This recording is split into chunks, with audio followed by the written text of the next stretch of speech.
Sefarad presenta Magazine Sefaradí.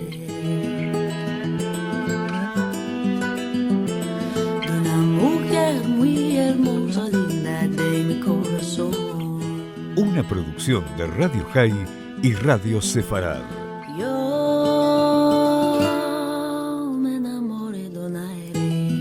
Con la conducción de Marcelo Benveniste. Linda de mi corazón.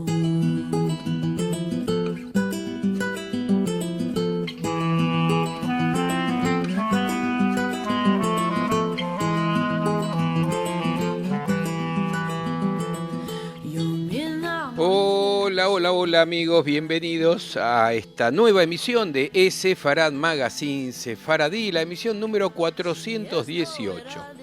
Los invito a imaginar una cena formal, en un restaurante, digamos. En esa mesa nunca faltarían los aderezos obligados, la sal, la pimienta, el vinagre y el aceite de oliva. Ahora imaginemos que estamos en la cena de Pesaj, el Seder de Maimónides. En esta mesa hay un elemento que esta noche, literalmente, reemplaza todos los condimentos.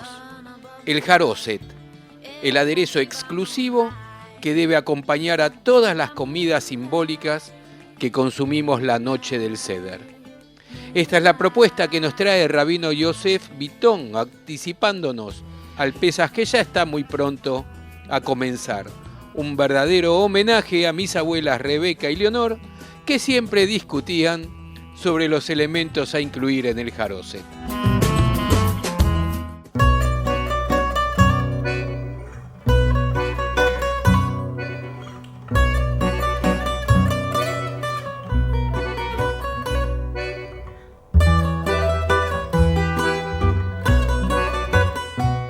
Vamos a comenzar con el jaroset junto al carpaz. Luego de inaugurar el Seder de Pesaj con el Kiddush, lo primero que comemos es un pedazo de apio o carpaz. En la antigüedad era común que antes de servir el plato principal para estimular el apetito en una cena festiva, comenzara con un aperitivo como un poco de apio u otra verdura fresca. Ahora bien, la costumbre general en el Seder es untar el carpaz en vinagre o agua con sal para recordarnos las amargas lágrimas que derramamos en nuestro cautiverio. Pero de acuerdo a Maimónides, el carpaz se debe untar en el jaroset y no en agua y sal. Aunque vale la pena aclarar que la receta del jaroset de Maimónides incluye el agregado de una cantidad significativa de vinagre de vino que le da al jaroset un sabor ácido. Vamos a ver ahora la matzá con jaroset. La segunda vez que se usa el jaroset, según Maimónides, es cuando recitamos la bendición de la matzá, motzi matzá. Ahí también debemos untar la matzá con jaroset en lugar de usar sal como hacemos habitualmente cuando decimos amotzi por el pan. Este gesto le recuerda al autor de esta nota, el rabino Bitton, a una hermosa costumbre que se practica en algunos hogares en Rosh Hashaná para desearnos un año bueno y dulce. Cuando decimos amotzi, untamos el pan en miel o lo sazonamos con azúcar en lugar de sal. Aunque vale la pena aclarar que la miel o el azúcar que se usa en Rosh Hashaná es más bien una tradición popular o folclore, mientras que el uso del jaroset con la matzá es un requerimiento formal, prácticamente alágico, por lo menos para Maimónides. Ahora también el jaroset se usa con el maror. El jaroset se usa sobre todo para sazonar el maror, la verdura amarga. Porque en el caso particular del maror, los rabinos indican que la presencia del jaroset debe ser mínima, para que el sabor del jaroset no nos prive de experimentar el gusto amargo del maror. Algunos rabinos escriben que luego de untar el maror en el jaroset debe ser removido para que solo quede una capa superficial del mismo impregnada en el maror. Maimónides aclara que en este caso al untar el maror con jaroset, estamos cumpliendo con el precepto rabínico, a pesar que no decimos una bendición específica por el jaroset. El jaroset se agrega también al korej, el sanguchito de matzá y maror que nos recuerda el Corbán Pesaj, el sacrificio ritual que se consumía durante el Seder de Pesaj en los tiempos del Beit HaMikdash. Al igual que en el caso del maror, el uso del jaroset en el korej también es practicado por todas las comunidades judías. Pero, ¿cuál es la razón del jaroset? Como está explicado, el jaroset no está mencionado en la Torá y es más bien un alimento ritual de Pesaj que fue establecido por los rabinos. La idea de nuestros sabios de servir jaroset en el Seder es extremadamente profunda. Explicar la sofisticación del jaroset en su sabor, su textura y su color da para mucho más, así que vamos a analizarlo más bien por cada una de sus facetas que bien valen la pena. Comencemos por explicar el sabor del jaroset en el contexto del Seder de Pesaj, que es lo más conocido.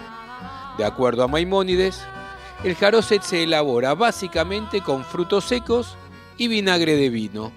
En realidad también lleva tebalín, pero eso lo vamos a aclarar más adelante. La palabra más indicada para definir el sabor que debe tener el jaroset es sin duda agridulce. Y este concepto es también el que define el sabor de la noche del Seder. Por un lado, recordamos lo más vivencialmente posible las amargas memorias de la esclavitud, la opresión y el genocidio que sufrimos en Egipto, pero, por el otro lado, estamos festejando nuestra libertad. Brindamos con vino y comemos reclinados como nobles, agradecidos a Dios saboreando la dulzura de nuestra redención. Cada uno de los elementos y las comidas del Seder representan un gesto de alegría y libertad o un gesto de dolor. El jaroset combina ambos.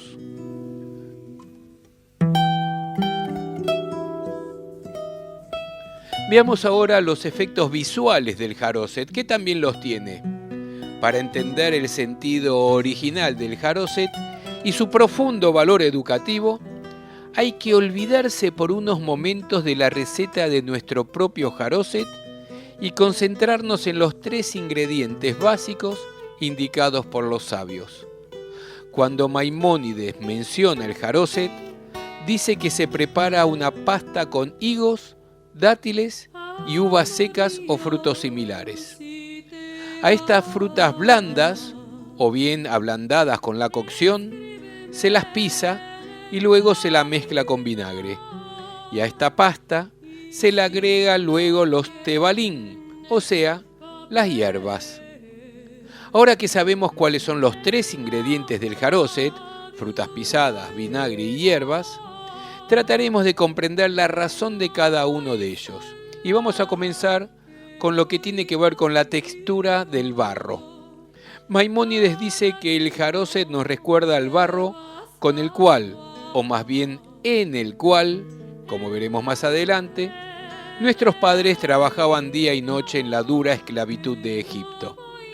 Los frutos que usamos para esta pasta son blandos, fibrosos y de consistencia pastosa, porque la intención es recrear una comida que represente el barro, un comestible que no sea una comida independiente, sino un accesorio o un aderezo. Los sabios también indicaron que en el sabor del jaroset se debe percibir la acidez. Por eso en la receta original se agrega vinagre y no vino. El gusto del vinagre, obviamente, trae reminiscencias del agrio sabor de nuestra esclavitud. Es interesante recordar que originalmente en el Talmud no se enfatiza el sabor dulce del jaroset, aunque sí se reconoce como el esperado sabor de una pasta hecha a base de los frutos mencionados, que son dulces. En realidad, los rabinos hicieron hincapié en que no se use demasiado jaroset en el maror, hierba amarga, para que, como queda dicho, no se neutralice su sabor amargo. Y ahora vamos a ir a lo visual. El ingrediente menos conocido del jaroset es el que Maimónides llama tebalín, hierbas. Las hierbas son usadas por lo general como aditivos aromáticos o saborizantes. Por eso a veces se lo menciona como los tablinín, especias. Pero en el caso específico del jaroset, Maimónides indica que las hierbas no deben ser molidas ni cortadas en pequeños trocitos como se hace generalmente. El secreto del jaroset consiste en introducir en el mismo, o sobre el mismo, trozos alargados de hierbas que se vean como pajitas, en hebreo, tebén. El propósito de los tebalín, entonces, no es agregar sabor o aroma al jaroset, sino recrear un efecto visual, que el jaroset se vea como un barro con pajitas. La presencia de este ingrediente, las hierbas o tebalín, resulta imprescindible para darle su sentido al jaroset. Y sobre este punto, el Talmud no registra ningún debate. La Guemará en Pesajim relata que esta era la costumbre generalizada, y cuando la gente llegaba a los mercados para hacer sus compras de Pesaj, los comerciantes de Jerusalén anunciaban: vengan y llévense, haciendo referencia a que se lleven gratuitamente, las hierbas para cumplir con la mitzvah, el precepto del jaroset. Antes de enfocarnos en la pregunta principal, que es ¿qué significado tiene en el contexto del Seder de Pesaj el barro con las pajitas?, veamos cuáles son los elementos mencionados por los rabinos para representar visualmente a ellas. En realidad, y ya que el efecto de las hierbas debe ser visual, no hay una limitación al tipo de hierbas o vegetales a utilizar. Algunos rabinos mencionaron especias como la canela, el jengibre o las ramitas de hisopo, aclarando que no deben ser molidas sino cortadas. El rabino Maharil, estamos hablando para el año 1427, fue el más explícito al decir literalmente que se usen hierbas cortadas en trozos largos y finos para darles el aspecto de pajitas. Hoy en día, por alguna razón que todavía no se comprende bien, casi todas las recetas del jaroset incluyen especias o hierbas aromáticas o saborizantes. Pero el efecto visual que el jaroset debe despertar en nuestra memoria ha caído en desuso. The full moon is your mother-in-law, the star of Diana your sister-in-law, the three birds your brothers-in-law, and the pillar of gold is the son of the king, your husband-to-be. On saying these words, a carriage appeared at the door. I was carried away to a faraway place.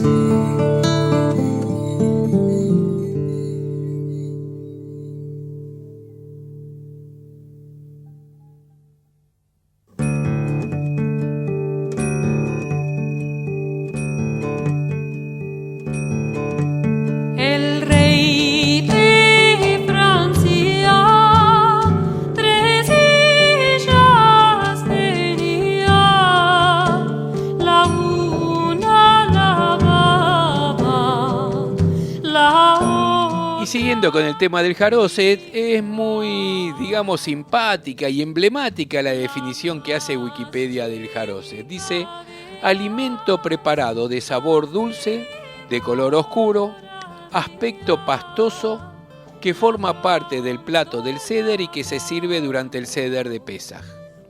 Ahora bien, en este mismo artículo hace diferencia entre el jaroset sefaradí y el ashkenazí. Para el ashkenazí dice que está compuesto de nueces, vino, canela, miel y manzanas. Ningún sefaradí nos conformaríamos con esto. Wikipedia mismo dice que el sefaradí está hecho con manzana, peras, uvas pasas, ficus, zumo de naranja, vino rojo, piñones y canela. El jaroset de Egipto se elabora solo de dátiles, uvas pasas, nueces, canela y vino dulce, mientras que el de Grecia y el de Turquía puede tener manzanas, dátiles, almendras picadas y vino. En Irak y en Asia Central suelen incorporar compota de ciruelas. En Italia incluyen castañas y en España y Portugal incluyen dátiles y pistacho. Y si bien hay muchas formas de hacerlo, lo cierto es que queda evidenciada la diferencia en el jaroset de entre los sefaradíes, con sus variantes, y el de los ashkenazíes.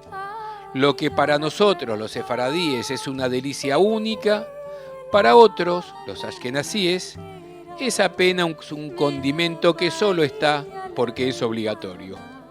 Finalmente, digamos que no todos los pueblos judíos denominan a este plato jaroset. Entre algunas comunidades judías de Oriente Medio, las de origen mizrají, se denomina este plato haleg. El significado exacto de la palabra haleg no está muy claro. Rav Saadia Gaon emplea la palabra como un tipo de nuez que es uno de los ingredientes obligatorios en la preparación del haleg.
Yéndome para la guerra.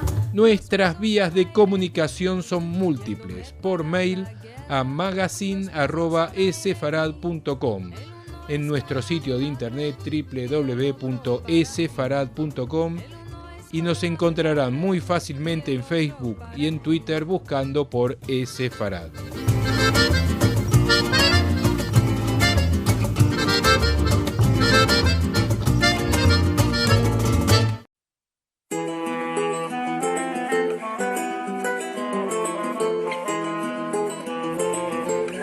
Música.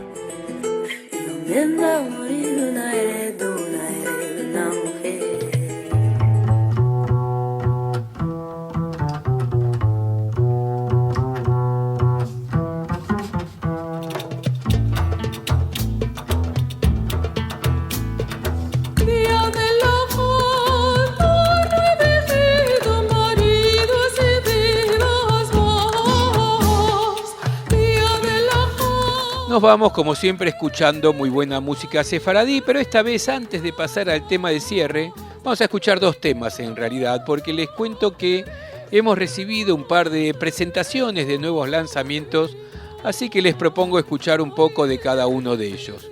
El primero que vamos a escuchar es de Soprano Meets Bass, ofreciendo un programa con legendarios tesoros sefaradíes seleccionados del romancero sefaradí y de la colección de canciones originadas en el siglo XII y XV en España, según describe la Gacetilla de Prensa. Claramente es de estilo lírico. Dice que durante el siglo XX estas canciones fueron transcriptas por etnomusicólogos a partir de lo que nos llega por la transmisión oral de las mujeres de las comunidades sefaradíes alrededor del Mediterráneo, en Marruecos, Palestina, los Balcanes y demás. La voz es de la española Ana María Ruimonte, de España, quien además aporta castañuelas y palmas junto a Alan Lewin de Estados Unidos en bajo doble y acompañados con un gran número de músicos invitados. Escuchemos ahora el tema A pasar por Casablanca, la historia de un viajero que se enamora al pasar por esa ciudad, con arreglos de Alan Lewin y Ana María Ruimonte.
Esto ha sido Soprano Meet Bass con Al pasar por Casablanca del EP Sephardic Treasure. Y nos vamos a escuchar el otro demo que nos llegó, que es de Contrafactum, y con su interpretación de Tres Hermanicas Eras, con la cual vamos a finalizar nuestro Sefarad Magazine de hoy. Contrafactum está formado por Agnes Rosario en voz, María Augusta Rosario en voz y percusión, Mario Núñez en guitarra clásica, la zampoña, percusión y voz, y Hugo Gujral en guitarra clásica, percusión y voz. Y con Contrafactum es que nos vamos. Yo me despido, mi nombre es Marcelo Benveniste, los espero dentro de 7 días en una nueva emisión de Sefarad Magazine Sefaradí, ya sea a lo largo de todo el viernes en radiosefarad.com o los domingos a las 6 de la tarde en radiohigh.com. Les recuerdo que todos los programas anteriores, más de 400, los pueden encontrar en el archivo de radiosefarad.com. Los esperamos, por supuesto, como siempre, en nuestro portal sefarad.com y en todas las redes sociales, en Facebook y en Twitter especialmente, donde cada vez que se publica un artículo en nuestro portal tienen el anuncio en forma inmediata. Así que nos vamos con Contrafactum y el clásico tema Tres Hermanicas Eran. Semanada buena.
Naufragó.